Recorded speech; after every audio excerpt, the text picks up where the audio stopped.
नमस्कार मित्रांनो, जी.के मराठी चॅनलमध्ये आपले स्वागत आहे. चला तर आपण आज 14 जून 2025 रोजीचे जेवढेही काही महत्त्वाचे चालू घडामोडीचे प्रश्न बनणार आहेत, ते आपण आज पाहणार आहोत.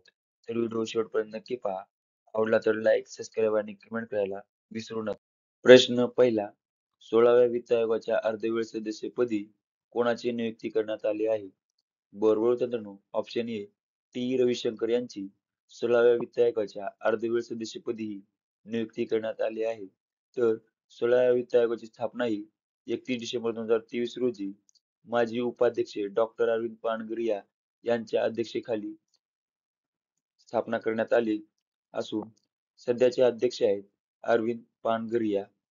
तसेच पूर्णवेळ सदस्य श्री अजय नारायण झा यांनी वैयक्तिक कारणास्तव राजीनामा दिला असून त्यांच्या ठिकाणी अर्धवेळ सदस्यपदी टी. रविशंकर हे नियुक्ती करण्यात आली आहे.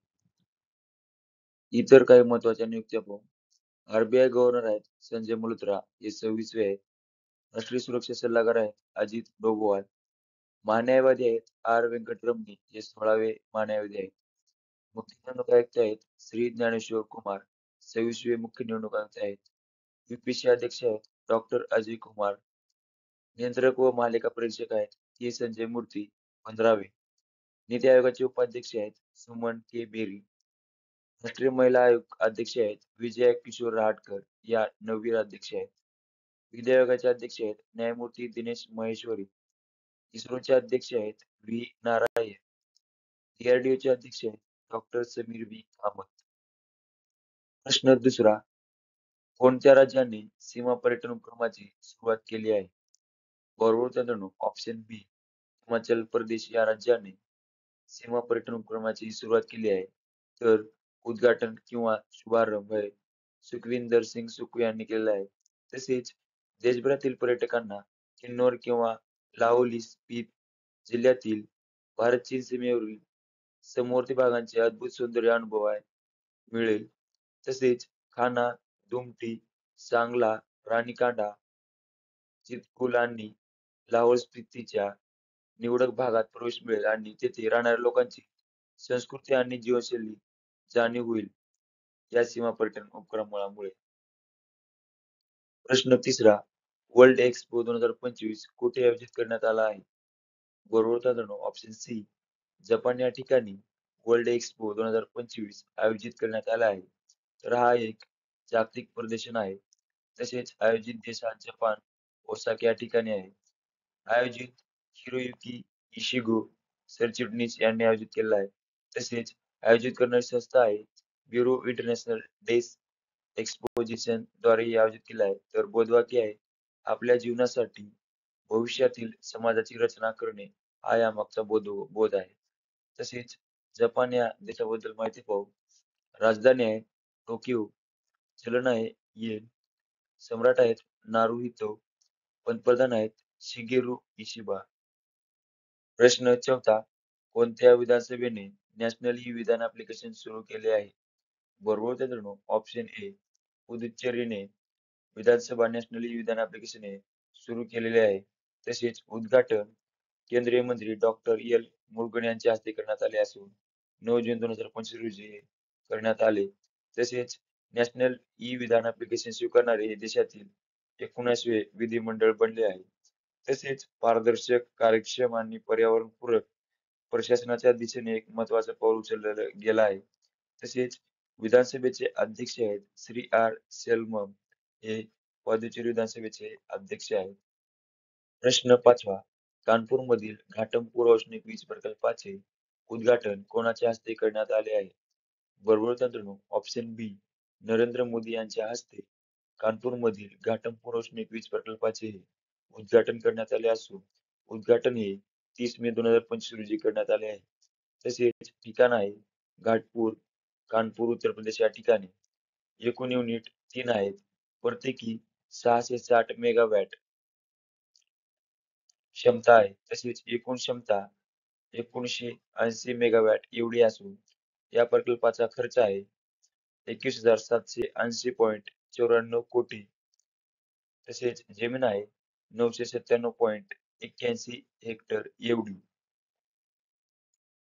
प्रश्न 6वा, हवामान बदल कामगिरी निर्देशांक 2025 मध्ये भारताचा कितवा क्रमांक आहे? बरोबर मित्रांनो ऑप्शन सी आपल्या प्यारा भारत देशाचा 10वा क्रमांक आहे हवामान बदल कामगिरी निर्देशांकामध्ये. तसेच पहिल्या 3 क्रमांकासाठी कोणताही देश पात्र नाही.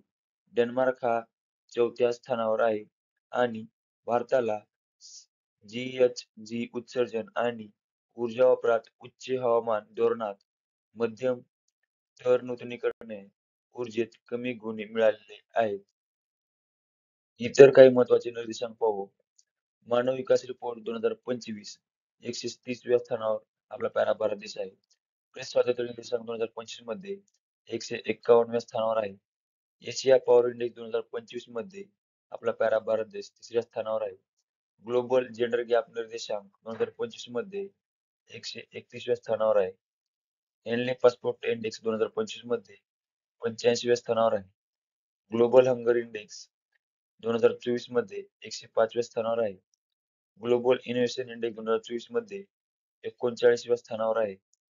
जागतिक ऊर्जा संक्रमण निर्देशांक 2024 मध्ये प्यारा भारत देश हा 63व्या स्थानावर हा देश आहे. जागतिक शांतता निर्देशांक 2024 मध्ये 116व्या स्थानावर आहे आणि वर्ल्ड हॅपीनेस इंडेक्स 2024 मध्ये 126व्या स्थानावर आहे. प्रश्न 7वा कोणत्या राज्यांनी गुणवंत विद्यार्थ्यांसाठी सुपर 100 कार्यक्रम सुरू केला आहे? बरोबर मित्रांनो ऑप्शन डी उत्तराखंड राज्याने गुणवंत विद्यार्थ्यांसाठी सुपर 100 हा कार्यक्रम सुरू केला आहे. तर उत्तराखंड सरकारने राज्यातील सरकारी शाळांमधील 12वीच्या विज्ञान शाखेतील पहिल्या 100 विद्यार्थ्यांना मोफत वैद्यकीय आणि अभियांत्रिकी प्रशिक्षण देण्यासाठी सुपर 100 योजना ही सुरू केली आहे. या विद्यार्थ्यांची निवड राज्यातर्फे घेण्यात येणाऱ्या प्रवेश परीक्षेतून केला जाईल, जिथे 1 जून ते 15 जुलै 2025 या कालावधीत देहरादूनमधील 45 दिवसांच्या पूर्णपणे निधी असलेले निवासी प्रशिक्षण कार्यक्रम मिळेल आणि त्यानंतर उर्वरित वर्षभर ऑनलाईन प्रशिक्षण दिले जाईल. उद्दिष्ट आहे विद्यार्थ्यांना UPSC, JEE आणि NEET सारख्या स्पर्धात्मक परीक्षांसाठी तयार करणे यामागचा मुख्य उद्देश आहे. तसेच उत्तराखंड या राज्याबद्दल माहिती पाहू. उत्तराखंड राज्याची स्थापना झालेली आहे 9 नोव्हेंबर 2000. राजधानी आहे देहराडून ही हिवाळी राजधानी आहे आणि बारारी ही उन्हाळी राजधानी आहे.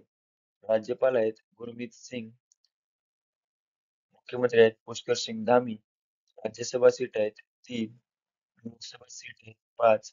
तसेच महत्त्वाचे राष्ट्रीय उद्यानाबद्दल माहिती पाहू.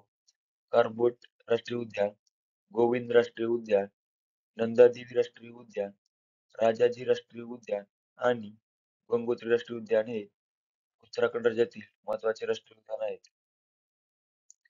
प्रश्न 8वा भारताचा पहिला ई-वेस्ट रिसायकलिंग पार्क कोठे होत आहे?